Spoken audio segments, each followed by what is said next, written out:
Today, when you see someone, you probably judge them by their clothes, or maybe a first impression by facial features. Race or sex was most likely not one of the first things in your mind. Things have changed a lot over the years, and progress has been made to help minorities and women into power in America. In the 60s, racism and sexism were running rampant. Mainly women and blacks were involved in the civil rights movements, trying to gain equal rights in aspects of the law, voting, and workplace rights. Fashion was evolving, and America was competing for breaching into space with Russia. The 60s was an interesting era in American history, and very crucial to America. In the 1960s, blacks and minorities were discriminated against in many ways. One of those ways was by having their rights to vote revoked. With things like the literacy test and the grandfather clause, minorities never had a full chance to exercise the right to vote, because either they were illiterate from lack of education, or their grandfather had never voted because he was a slave. This was a big sign of discrimination in the 1960s in America. You here to vote? Yes. Are you black? No. Get in there.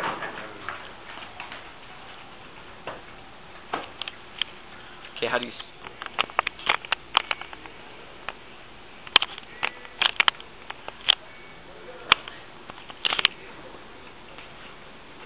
Halt! You're black. Literacy test. No.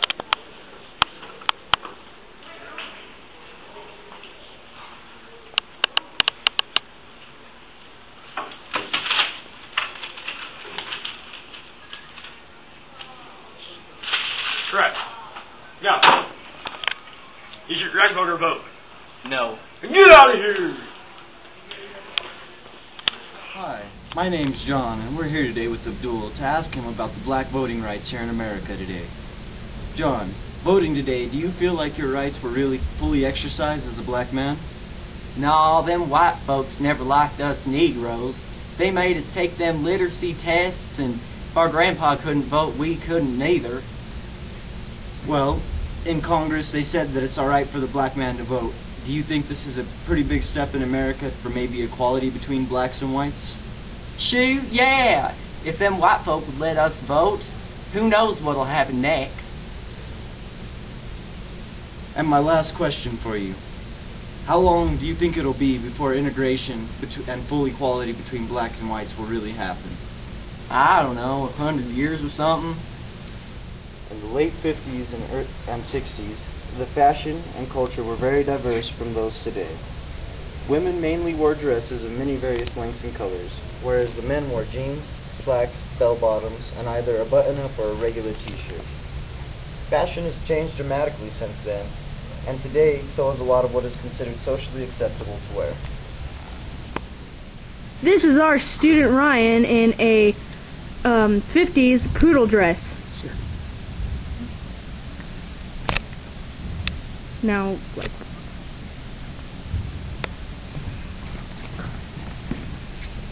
up next is Tony, and he is wearing a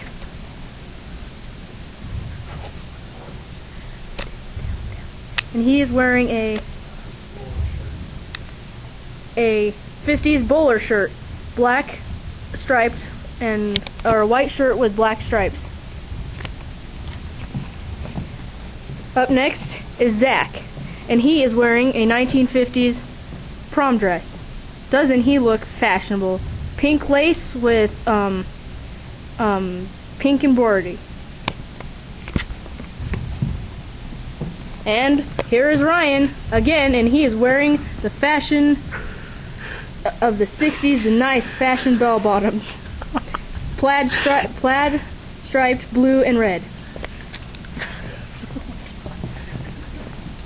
And here's Tony again with the pink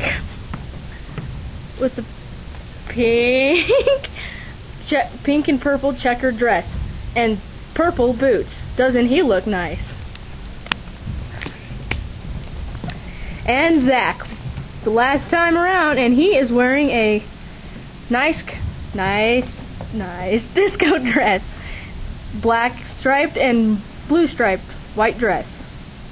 Isn't he look nice? Space, the last frontier. The 60s was a huge step towards space travel.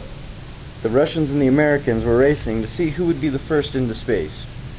Though Russia beat America with Sputnik, its satellite, it was a great step for all of humankind.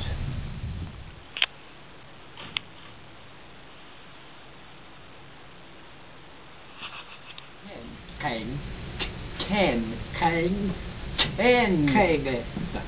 Are we rolling? Yes. Oh, hell. I'm here with Gustav from Russia, who has just won the space race against the Americans. So, Gustav, how do you feel about winning the space race? The Americans have unsucceeded the Russians. The Russians have prevailed with the space race, showing that the Russians are technologically advanced. Okay. Why would you say that? Couldn't the Americans have just as easily beat the Russians? No. Why not? The Russians must have a feeling of doing better than the Americans. Well,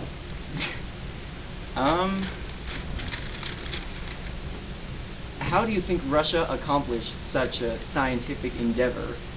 For one, the Russians are smart. What are you saying about Americans? They are not. You're calling us stupid? Indeed, comrade. I'm insulted. Are you? Yes. I don't care. Are we going to have to take this outside? Next question. Do you have any further plans for space exploration? Yes. We plan to go to the moon. To walk to the surface of the moon. And to conquer more space. That sounds like a huge undertaking. It is. And it will be. If you had anything to say to the American scientists, what would it be? Better luck next time.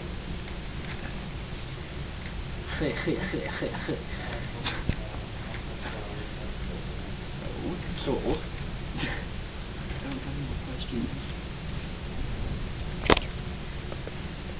it goes to show you how much the Russians have prevailed over the Americans. It's fantastic to have a feeling of accomplishment. I understand that, but I think the Americans deserve some feeling of accomplishment. We will make it to space. It was their fault for not accomplishing. So, we'll get it, we'll accomplish it, we'll make it to space. And I'm happy to hear that. Me too. Only under the influence of a Russian flag. I don't think so. Stalin! No. I don't even know what you just said. Stalin! Whatever. You don't have any more questions for me? I don't think so. Crazy. Hi, I'm here with John Deere, local Jonathan Deere, local American citizen. So John, how do you feel about losing the space race to the Russians? We lost? Yes, we lost. lost. To them dang Russians? Ah! It's okay, sir. Damn it, son of a... Ah! What the heck? Cut. Anyway, you were saying... Now that you know the Americans lost the space race, how do you feel? Did you just seriously ask me that question? Yes, I asked you that question. I feel rather disappointed. Why do you feel disappointed? We took all that money, put it into some dang rocket thing, launched it up to the air and let it just explode on the ground. I don't think that's very necessary. What do you think the money could have been used for? Water for my crops. Really? Yes, sir. Okay then. Can you think of any future plans that the Americans might have for space exploration? What's that? Where you go into the old space. black thing. Yes. Okay, right. Nighttime.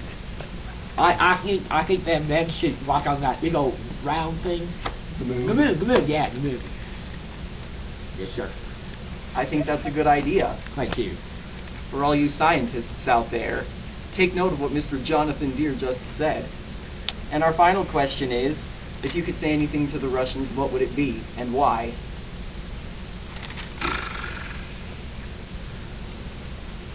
Is that so? Well, thank you, Mr. Deere. Thank you, Kenneth.